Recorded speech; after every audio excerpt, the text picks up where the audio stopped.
মাশাআল্লাহ মাশাআল্লাহ। এই আপনারা কেমন আছেন সবাই?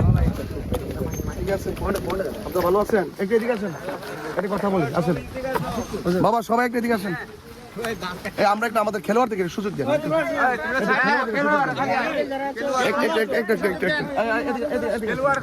খেলোয়াড় যারা আছে তাদেরকে সুযোগ করে দেন। একটু আপনারা এদিকে আসেন।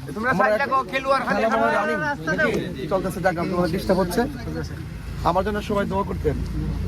আর তরুণ যারা রয়েছেন, তরুণদের স্বপ্ন তো অনেক বড়, তাই না? আপনারা খেলাধুলা টাইম মতো করবেন, লেখাপড়ার পাশাপাশি অবশ্যই খেলাধুলা করবেন। খেলাধুলা শুধুমাত্র শরীরকে ফিট রাখে না, বরং মেধাকে কি করে স্বচ্ছ রাখে। যারা খেলাধুলা করে নিয়মিত, তাদের মেধারা এত স্বচ্ছ থাকে, ইচ্ছা করলে কেউ এসে তাকে ধোঁকা দিতে পারে না। কারণ হার্ডওয়ার্ক, পরিশ্রম মানুষের মেধাকে যেমন ভালো রাখে, শরীরকে ভালো রাখে। ঠিক, লেখাপড়ার পাশাপাশি খেলাধুলা করবেন।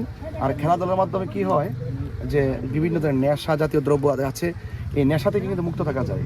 কারণ যারা খেলাধুলা করে তারা ব্রেন যেমন সতেজ থাকে, সে ভালো মন্দটা বুঝে। আর যারা জিমায় বসে থাকে তারা ভালো মন্দ বোঝে না, তাদেরকে যে কোনো মুহূর্তে অন্যায় গ্রাস করে ফেলে, ঠিক না? এই জন্য আপনাদের যুবকদের প্রতি আমার নিরন্তর ভালোবাসা রইলো, এবং আমার জন্য সবাই দোয়া করতে হবে। কেন আমি করতেছি আপনি কি বুঝতেছেন? ঠিক আছে, বুঝতেছেন তো? বলেন তো আমার মার্কাটা কি? সব জানে? ঠিক আছে, ইনশাআল্লাহ আমার জন্য সবাই দোয়া করবেন। হ্যাঁ, তরুণদের প্রথম ভোটটা মোমবাতি হোক ইনশাআল্লাহ। ইনশাআল্লাহ। ওই যে দুটো বাড়ি দিবেন না, দুটো বাড়ি দিলেন পরে আমার আউট করলে পরে দিলাম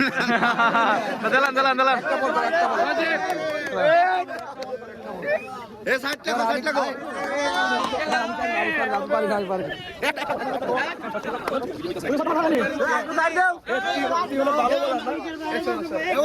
কি যাবে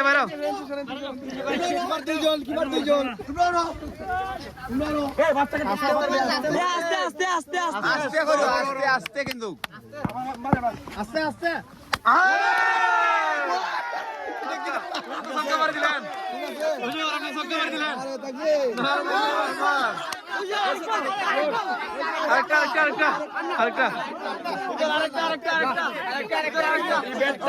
আবু সুফিয়ান 55 আমরা ইউনিয়নের গর্ব, এবং এই যে আমার তোমার চলতেছে ভাই, মাশাআল্লাহ জন্য একটু দোয়া করবেন। তাইরিয়া সংগঠনের আমাদের সংগঠনের সম্পাদক জি, হ্যাঁ তাইরিয়া যুব সংগঠনের সংগঠন। আচ্ছা আচ্ছা, কাছে চলে যাও, সবাইকে নিয়ে চলে যাও। আমরা